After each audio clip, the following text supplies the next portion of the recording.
HOA Karen graffitied public bus, arrested and fined $130 or $1,000. The spray paint hissed like a snake, its neon venom streaking across the side of the city bus in jagged, angry lines. Karen, sweat beading on her forehead, grinned as if she'd just won a war. This wasn't just graffiti, it was her rebellion, her middle finger to a world that dared to defy her. Karen Whitmore, 52, was the self-appointed queen of Willow Creek's Homeowners Association. With her clipboard and her pinched, perpetually disapproving lips, she'd ruled the neighborhood like a dictator for years. No mailbox was too shiny, no lawn too green to escape her scrutiny. She'd fine you for a blade of grass out of place, for a car parked an inch too far from the curb, for a kid's bike left in a driveway. Standards, she'd say, her voice dripping with smug authority, are what keep us civilized. But tonight, Karen wasn't patrolling her pristine cul-de-sacs. Tonight, she was downtown, a can of spray paint in hand, defacing a public bus parked at the depot. Why? Because the city had dared to reroute the 47 bus line, cutting through her precious Willow Creek, bringing those people into her manicured world. To Karen, this was an invasion, and invasions demanded action. It started as a whisper at the HOA meeting 2 weeks earlier. The city's new bus route would pass through Willow Creek twice daily, dropping off commuters near the community's gated entrance. Karen's face had turned the color of her prized azaleas. "This is unacceptable," she'd shrieked, slamming her gavel so hard it chipped the table. "We'll have noise, litter, crime. I won't let our property values tank because of some bureaucrat's bright idea." The other HOA members nodded meekly, cowed by her fury, but no one expected what came next. Karen didn't just file complaints or start petitions. She bought 6 cans of spray paint neon pink, green, and yellow, and waited for the cover of night. The depot was quiet when Karen arrived, her SUV parked discreetly behind a dumpster. The bus, number 47, gleamed under the sodium lights, its white exterior a blank canvas for her rage. She shook the can, the rattle echoing like a warning shot. Her first tag was sloppy, the word scum dripping in pink across the bus's side. She laughed, a sharp, unhinged sound, and kept going. "Go away, trash, not here." Each word was bigger, bolder, as if she could scream her neighborhood's purity into existence. By the time she finished, the bus looked like a carnival nightmare, paint streaking its windows, tires, even the headlights. Karen stepped back, admiring her work, oblivious to the security camera blinking red above her. The next morning, Willow Creek buzzed with outrage, but not the kind Karen expected. Commuters, many of whom relied on the 47 to get to work, stood at the depot, staring at the vandalized bus. Maria Delgado, a single mother who cleaned houses to support her son, felt her stomach drop. That bus was her lifeline, the only way she could afford to get across town. Now it was out of service, its electronics fried from paint seeping into the cracks. "Who does this?" she muttered, her voice trembling with anger. Beside her, Jamal Carter, a barista and part-time student, snapped a photo and posted it on X, captioning it, "Someone hates us this much." The post spread like wildfire, racking up thousands of shares by noon. Karen, meanwhile, was back in Willow Creek, sipping coffee in her spotless kitchen, smugly scrolling through her HOA email. She'd expected the city to back down, to reroute the bus after her message. Instead, her inbox was flooded with furious messages from neighbors. "Did you see the news?" one read. "They're saying it's someone from our HOA Karen's heart skip."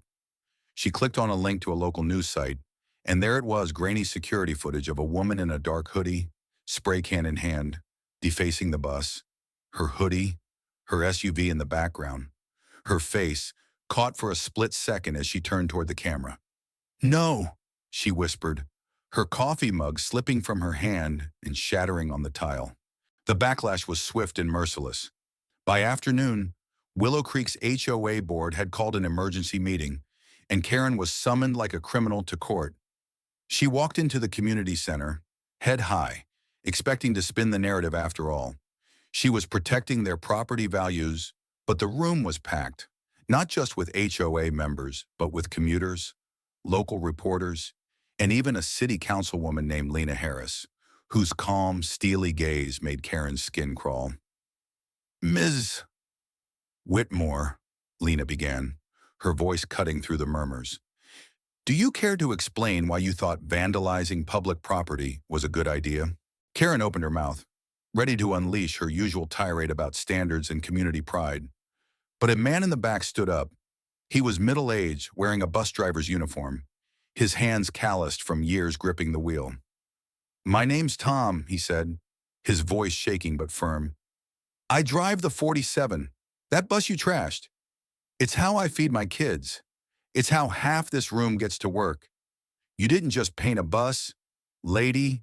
You spit on us." The room erupted in shouts, and Karen's face burned. She hadn't expected Tom, hadn't expected the human cost of her tantrum to have a name and a face. The tension escalated as Maria Delgado stepped forward, holding her son's hand.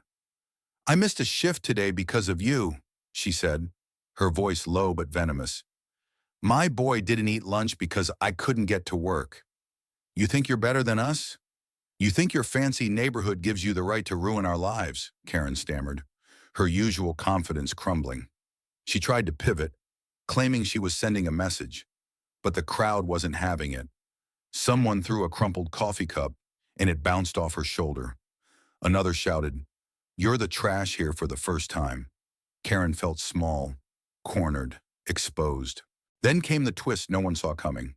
A soft voice cut through the chaos, a teenage girl, no older than 16, pushing through the crowd. She wore a Willow Creek High hoodie, her hands trembling as she held up her phone. "I know her," the girl said, pointing at Karen. "She's my mom." The room went silent, the air sucked out in an instant. The girl, Ellie, turned to the crowd, tears in her eyes. "She told me she was doing this for us, for our future. But she's wrong. She's embarrassing us. She's hurting people." Ellie's voice broke, and she turned to Karen. "Mom, how could you?" Karen's mouth opened, but no words came. Her own daughter, her pride and joy, had just publicly disowned her. The confrontation exploded from there. Lena Harris took the microphone, her voice like a gavel. "The city is pressing charges," she announced. "Vandalism, destruction of public property, and endangering public safety. The damages are estimated at $130,000, and Ms. Whitmore, you'll be held accountable." The crowd cheered, a raw, cathartic roar. Karen tried to flee, but two police officers blocked the door, their handcuffs glinting under the fluorescent lights. "You're under arrest," one said, and the click of the cuffs echoed like a death knell. As Karen was led away, the crowd's anger gave way to a strange, somber relief. Justice wasn't just the arrest or the fine. It was the unraveling of Karen's carefully constructed facade. She'd spent years wielding her HOA power like a scepter, terrorizing neighbors into submission. Now she was the one exposed, her name plastered across news headlines and ex-posts, her reputation in tatters. The bus was repaired within a week, but Karen's life was another story. The HOA stripped her of her presidency. Neighbors shunned her. Ellie moved in with her aunt, unable to look at her mother without seeing the woman who'd hurt so many. In the weeks that followed, Willow Creek became a battleground of opinions. Some defended Karen, arguing she was just protecting her community. Others saw her as a symbol of entitlement run amok. The city council held public forums, and commuters like Maria and Tom shared their stories, turning the vandalism into a rallying cry for better public transit. X buzzed with debates, with hashtags like #WhyJustice447 and #KarenGetServed trending for days. Karen, meanwhile, faced the consequences in court. The $130,000 fine was a gut punch, forcing her to sell her SUV and dip into her savings. Her mugshot, shared widely online, became a meme, a cautionary tale of what happens when privilege and pettiness collide. She spent her days alone, Her once pristine house now a prison of her own making. The neon paint she'd used to mark her defiance had faded from the bus, but its stain on her life was permanent.